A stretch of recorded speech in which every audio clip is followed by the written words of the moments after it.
ሰላም የጃኪሱ ቤተሰቦች ሁለት አብሮ አደግ ሴቶች አንደኛው ከሌላኛው ወንድ ልጅ ጋር እንዳጋጣሚ ሆኖ በስካር ስሜት ውስጥ ሳሉ በድንገት ይነካኩና ጣፋጩን ስሜት እስከመጨረሻው ድረስ ላለማጣት ሲሉ አደገኛ የሆነ ውሳኔ ወሰኑ የሚለን የዛሬው ምርጡ ፊልማችን ኤድዋርድ 2013 ይሰኛል። ፊልሙን በቆንጆ ሁኔታ አጠር አድርጌ ያስቃኛችኋለሁ። እናንተ ብቻ የተሰማችሁን ነገር በኮሜንት በላይክ እንዲሁም በሼርና በሰብስክራይብ እንድትገልጹልኝ ይፈልጋለሁ።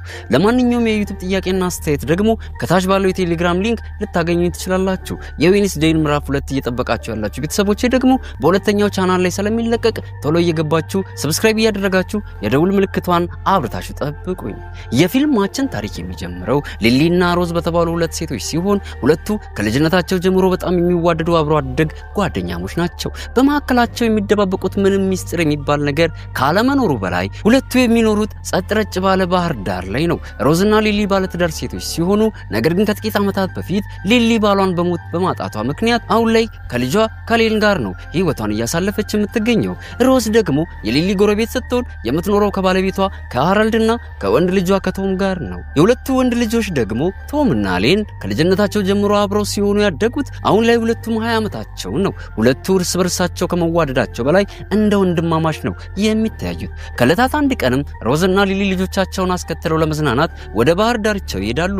ቶምና ሌን በባህሩ ላይ ዘና ማለታቸውን ሲቀጥሉ ሁለቱ እናቶች ደግሞ እዚህ ጋር ከባህሩ ዳርቻ ላይ ሆነው ልጆቻቸውን በአይናቸው ሲቃኙ እንመለከታለን። ወንዶቹም በባህሩ ላይ እስኪበቃቸው ድረስ ከተዝናኑ በኋላ ሊሊ ልጇ ሌንን ይዛው ወደ ሮዝ ቤት ሄዳለች። ወደ ሮዝ ቤት እንደደረሱም ሁለቱ በጋራ አንድ ላይ ሆነው የሮዝንና የሊሊን የልጅነት ፎቶዎች በመመልከት ጊዜ ማሳለፍ ይጀምራሉ።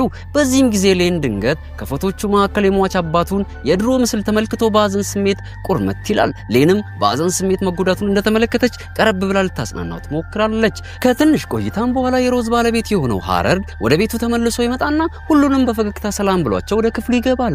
ከዚህም በመቀጠል ሊሊ እነሱን ተሰላምታቸው ከልጇ ጋር ወደ ቤታቸው ለመሄድ ስትዘጋጅ ሌን ወደ ኋላ ቀርቶ እዛው ከጓደኛው ጋር ለማደር ይወስናል። ከቆይታም በኋላ ሃራልድ ባለቤቱን ሮዝን ለብቻዋን አግኝቷት እሱ ሲድኒ በሚገኝ ዩኒቨርሲቲ ውስጥ በአስተማሪነት እንደተቀጠረና የግድ እነሱን ይዞ ወደዚያ መሄድ እንዳለበት ያሳውቃታል። ይሁን እንጂ ሮዝ ግን በዚህ ውሳኔው ደስተኛ አልነበረችም። ምክንያቱም ህይወቷን በሙሉ ያሳለፈችው በዚሁ ስፍራ ከሊሊ ጋር ስለሆነ እሷን ለብቻዋን ትታት ለመሄድ አልወደደችም። ቢሆንም ግን የባሏን ቃል ለማክበርና ለማስደሰት ስትል ብቻ አብራው ለመጓዝ ተስማማለች። በሚቀጥለው ቀን ላይ ደግሞ ሊሊን በስራ ቦታ ገበታዋ ላይ መገኘቷን እንመለከታለን። በዚህም ጊዜ ሊሊን በጣም የሚወዳትና እሷንም ዘወትር እያገላበጠ ማጫወት የሚፈልግ መላጣ ሰውዬ ሊያገኛት ይመጣል። ከዚያም ለሊሊ ዛሬ ልደቴ ስለሆነ ቆንጆ ድግስ አዘጋጅቻለሁ እባክሽን እንዳትቀሪ ብሎ በመጋበዝ ይጠይቃታል። ይሁን እንጂ ሊሊ ግን ይሄ መላጣ ሰውዬ ድንገት እንኳን በአልጋ ላይ ቢያገኛት መፈጠሯን እስክትረሳ ድረስ እንደሚያገላብጣት አስቀድማ ስላወቀች ውስብስብ የሆኑ ሰበቦችን ፈጥራለት ከድግሱ ትቀራለች። በማግስቱ ደግሞ ሃራልድ ለአንድ አስፈላጊ የሥራ ጉዳይ ወደ ሲድኒ ተመልሶ ይሄዳል። ከተወሰነም ጊዜ በኋላ ሊሊና ሮዝ ከልጆቻቸው ጋር ሆነው ወደ ባህር ዳርቻው ሄዱና ቀኑን ሙሉ አንድ ላይ በመዝናናት ያሳልፋሉ። ምሽት ላይም ደግሞ በሮዝ ቤት ውስጥ ተሰብስበው የተለያዩ መጠጦችን እየጠጡ እየተገኖጩ መዝናናታቸውን ይቀጥላሉ።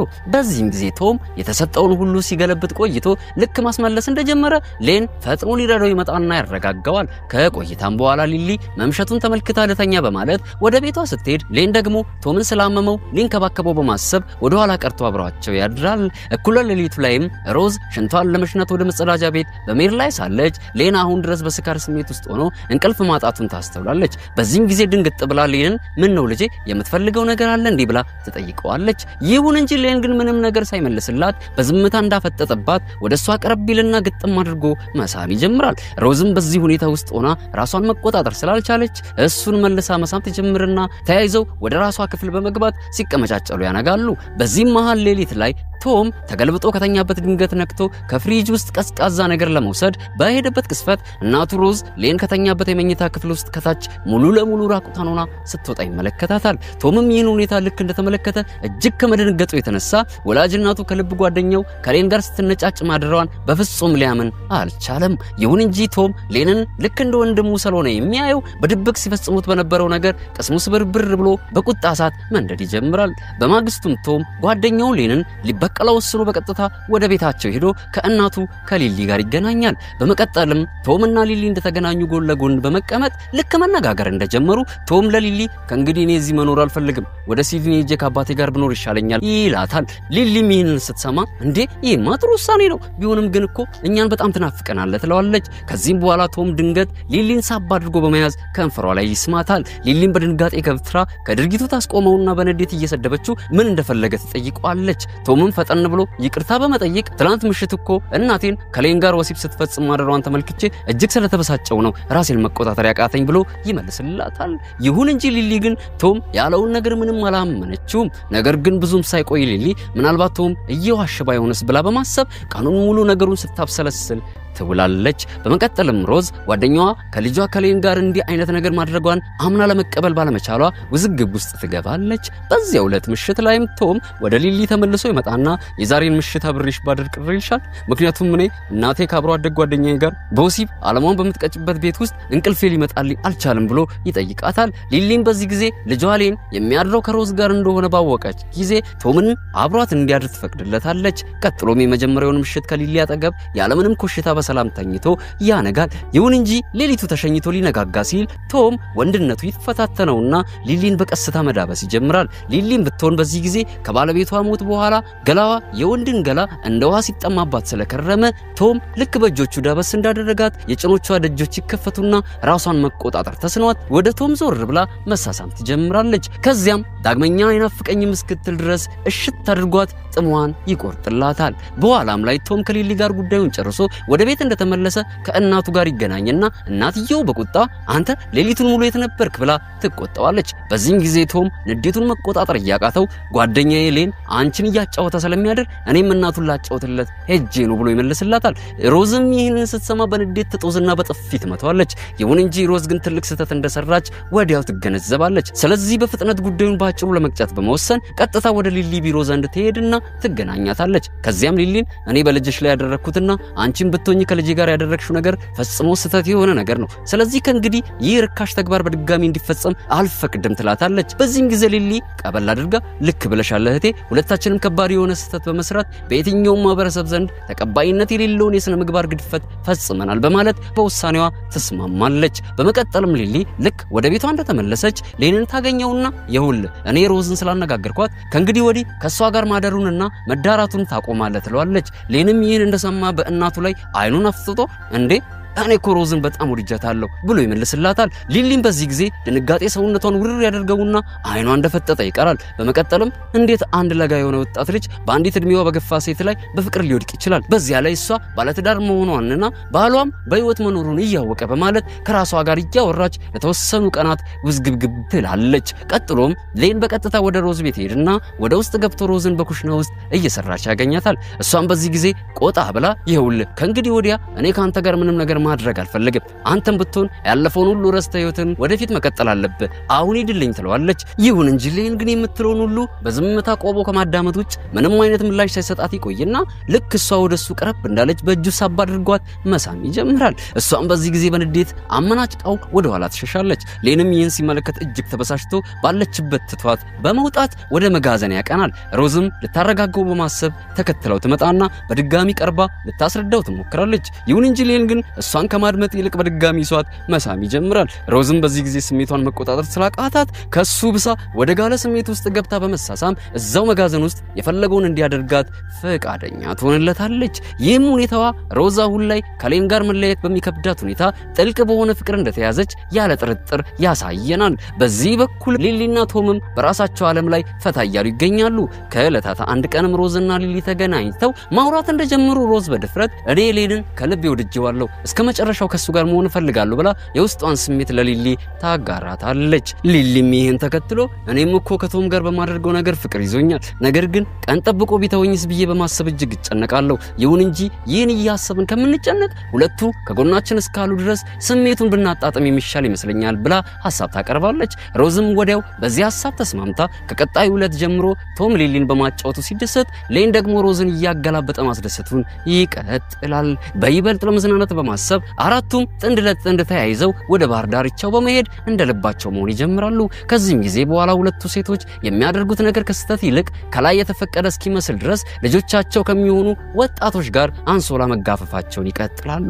ይሁን እንጂ ሁለቱ ሴቶች የቅሌት ግንኙነታቸውን በሚስጥር ለመያዝ ነበር ተስማምተው የዘለቁት። በመቀጠልም የሮዝ ባል የሆነው ሃራልድ ከሄደበት ከሲድኒ ተመልሶ ይመጣና ለሚስቱ በሲድኒ ለመኖር የሚያስፈልጉ ነገሮችን በሙሉ ጥንቅቅ አድርጎ እንዳዘጋጀ እንዲሁም አሁን የሚቀረው የነሱ ወደ ሲድኒ መሄድ ብቻ እንደሆነ ያሳውቃታል። ይሁን እንጂ ሮዝ ግን ያለችበትን ስፍራ ለቆ ለመሄድ የነበራትን ስምምነት በማፍረስ ላለመሄድ መወሰኗን ትነግረዋለች። ሃራልድም ይህን በሰማ ጊዜ እጅግ ተቆጥቶ በቀጣዩ ቀን እንደነጋለት እነሱም ባሉበት ትቷቸው ወደ ሲድኒ ተመልሶ ይሄዳል። ይህም በእንዲህ እንዳለ ሮዝና ሊሊ ልጆቻቸው ከሚሆኑ ወጣት ልጆች ጋር የጀመሩትን የአልጋ ላይ ጨዋታ አጠናክረው በመቀጠል 2 ዓመታትን ያሳልፋሉ። ከ2 ዓመታት በኋላ ሌን በቀድሞ የእናቱ የሥራ ኩባንያ ውስጥ አብሯት ተቀጥሮ መስራት ይጀምራል። ይህ በእንዲህ እንዳለ በዚህ በኩል ደግሞ ሮዝ ከባሏ ከሃራልድ ጋር በመፋታቷ ምክንያት እሱ በድጋሚ ሌላ ሴት አግብቶ በሲድኒ ውስጥ መኖር መጀመሩን እንመለከታለን። በትዳራቸው መሃል ትልቅ የሆነ እንቅፋት ቢፈጠርም ግን አራቱም አሁን ድረስ ልክ እንደ በፊቱ እርስ በርሳቸው እየተገናኙ መቀማመሳቸውን አላቋረጡም። ከዕለታት አንድ ቀንም ሃራልድ ለቶም ደውሎለት ለቲያትር ያለን ፍቅር በደንብ አውቃለሁ፣ ስለዚህ ለምን እዚህ መጥተህ አትማርም ብሎ በአባታዊ ግብዣ ይጠይቀዋል። ከልጅነቱ ጀምሮ ተዋናይ የመሆን ፍላጎት የነበረው ቶም ይህንን ዜና እንደሰማ ነበር ለጓደኛው ለሊን ያሳወቀው። ነገር ግን ሊሊ ስለጉዞ ካወቀችብኝ አትፈቅድልኝም በማለት ፈርቶ አልነገራትም። ይሁን እንጂ ሌን ግን ችግር የለውም የእናቴን ጉዳይ በኔ ላይ ጣለው፣ አሳምንልሃለሁ፣ አንተ ብቻ ትምህርቱ ላይ ትኩረት አድርግ በማለት ሊያረጋጋው ይሞክራል። በማግስቱም ቶም ወደ ሲድኒ ተጉዞ ከአባቱና ከአዲሱ ሚስቱ ጋር ተገናኝቶ ትምህርቱን እስኪጨርስ ድረስ አብሯቸው መኖር ይጀምራል። በመቀጠልም ቶም በቲያትር ማሰልጠኛ ክበብ ውስጥ ሜሪ ከተባለች ቆንጅዬ ልጅ ጋር ተዋውቆ በፍጥነት ምርጥ ጓደኛሞች ይሆኑና ብዙም ሳይቆይ ደግሞ እርስ በርሳቸው በፍቅር ወድቀው ግንኙነታቸውን በወሲብ ያጠናክራሉ።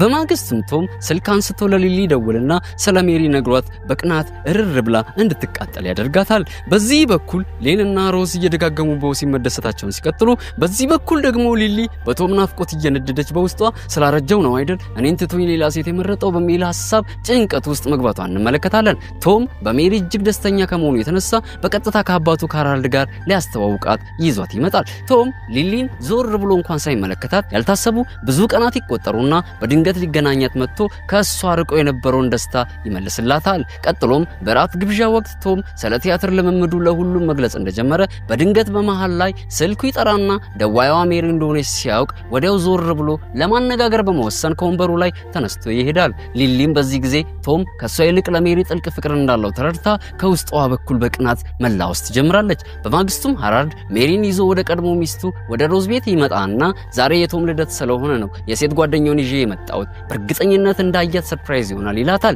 በዚያው ዕለት ምሽትም የቶም የልደት ፓርቲ በሮዝ ቤት ተዘጋጅቶ በድግሱ ላይ ለብዙ ሰዎች ጥሪ ተደርጎላቸው ስለነበር በግብዣው ብዙ ሰዎች ይገኛሉ። ቀጥሎም ሊሊ በድግሱ ላይ ቶምን ከሜሪ ጋር ሲጨፍር ተመልክታ በቅናት ርር ትላለች። በዚህም ጊዜ ቶም ሊሊን በድንገት ያያትና ፈጥኖ ከሜሪ ጋር ያስተዋውቃታል። ቀጥሎም ቶም ሜሪ መሽቶባታል፣ ስለዚህ ወደ ሆቴሏ ልሸኛት ነው በማለት ሊሄድ ይዘጋጃል። ይሁን እንጂ ሊሊ ግን እሱ ከሜሪ ጋር እንዳይሄድ ለማድረግ የቻለችውን ሁሉ ጥረት ታደርጋለች። ቢሆንም ግን ቶም ንግግሯን ችላ በማለት ሜሪን እስከ ሆቴሏ ደጅ ድረስ በመኪና ሸኝቷት ሊመለስ ይሰናዳል። በዚህም ጊዜ ሜሪ ትንሽ ሞቅ ብሏት ስለነበር ምን ነው የልደት ስጦታን መውሰድ አትፈልግም እንዲህ ብላ ትጠይቀዋለች። ቶምም ይህ ስጦታ ምን እንደሆነ ወዲያው ስለገባው በደስታ ጮቤ ይረግጥና ወደ ሆቴል ክፍሏ ተከትሏት ገብቶ እንጥሏ እስኪወርድ ድረስ ሲያንቀለቅላት ያነጋል። በሚቀጥለው ቀን ደግሞ በዚህ በኩል ሊሊን ምርር ብላ ስታለቅስ እንመለከታታለን። ሊሊ ቶምን እንዲህ በቀላሉ ለመተው አልፈለገችም ነበር። ከዚያም ሮዝ ወደ እሷ ጠጋ ብላ ምን ሆነሻል ጓደኛዬ፣ ሁለቱ ጎረምሶች የሆነ ቀን ጥለውን እንደሚሄዱ አውርተን ነበር እንዴ ጀመርነው በማለት ልታጽናናት ትሞክራለች። አክላም የአራታችንም ቅጥ ያጣ ግንኙነት በፍጥነት መቆም አለበት ብላ የመጨረሻ ውሳኔዋን ታሰማታለች። ቀጥሎም በውሳኔዋ በመስማማት ሁለቱም ግንኙነታቸውን እዚህ ጋር ማብቃት እንዳለባቸው በመግለጽ ለቶምና ለሌን ያሳውቋቸዋል። ይህንንም ውሳኔ በሰማ ጊዜ ሌን እጅግ ነበር የተናደደው። ምክንያቱም ሌን ከሮዝ ጋር መለያየት አይፈልግም። ይሁን እንጂ ለሁሉም ነገር ተጠያቂው ቶም ነው በማለት ቂም ያረግዝበታል። በዚህ በኩል ደግሞ ቶም ሊሊን ይህ ነገር እኮ ቢቆይ እንጂ የማይቀር ነገር ነበር በማለት ይቅርታ ይጠይቃታል። ከዚህም በኋላ ሁለቱም ሴቶች አንደኛዋ ከሌላኛዋ ወንድ ልጅ ጋር ያላቸውን ድብቅ ግንኙነት እንዳቋረጡ ብንመለከትም ነገር ግን ሁለቱም ወንዶቹን ለመርሳት ፈጽሞ አልተቻላቸውም ነበር። ከጥቂት ቀናት በኋላም ቶም ሜሪን ያገባትና ሁለቱ ጋብቻቸውን በሚፈጽሙበት ስፍራ ሌንና ሊሊ መገኘታቸውን እንመለከታለን። ይሁን እንጂ ሊሊ በቶም ጋብቻ እጅግ ነበር ያዘነችው። ስለዚህ የጋብቻው ስነ ስርዓት ከመጠናቀቁ በፊት ወጥታ ወደ ቤቷ ትሄዳለች። በዚህ ዝግጅት ላይም ሌን በድንገት ጄሲካ ከተባለች ቆንጆ ወጣት ሴት ጋር ይገናኝና ወዲያው ጥሩ ጓደኛሞች ይሆናሉ። በጋብቻው ድግስ ላይም ሮዝ ሌንና ጄሲካ ተያይዘው ሲጨፍሩ ትመለከትና በንዴት አንጀቷ ይጨሳል። ይባስ ብሎ ሌን ሮዝን በወሰነችው ውሳኔ እንድትጸጸት በመሻት ጄሲካን እዚያው ጀንጅኖ ያሳምናትና አስገብቶ ይቀመጭላታል። ይሁን እንጂ ብዙም ሳይቆይ ሌን ከጄሲካ ይልቅ ለሮዝ ያለው ስሜት ከፍ ያለ መሆኑን ይገነዘብና ጄሲካን ሁለተኛ ዙር እንኳን ሳይደግማት በቀጥታ ወጥቶ ወደ ሮዝ መኖሪያ ቤት ያቀናል። ወደ በሯም እንደተጠጋ እባክሽን ሮዝ ክፈችልኝ ብሎ ይጠይቃታል። ነገር ግን ሮዝ በዚህ ጊዜ በጣም ከፍቷት ስለነበር አልከፍትልህም በማለት ምላሽ ከሰጠችው በኋላ ስቅስቅ ብላ ማልቀሷን ትቀጥላለች። ሮዝ ከሌን ጋር መለያየቷን አምና ልትቀበል ጥረት ታድርግ እንጂ እሱን መርሳት በጭራሽ የሚሆንላት ነገር አልነበረም። ሮዝ ለረጅም ሰዓት በሩን አልከፍትልህም በማለት ድርቅ ስትልበት ጊዜ ሌን እጅግ ተበሳሽቶ ወደ ኋላ በመመለስ ንዴቱ እስኪወጣለት ድረስ በባሩ ውስጥ ጠልቆ መዋኘት ይጀምራል። በዚህም ጊዜ ሌን ድንገት በውሃ ውስጥ እያለ አደጋ ያጋጥመውና እግሩን ይሰበራል።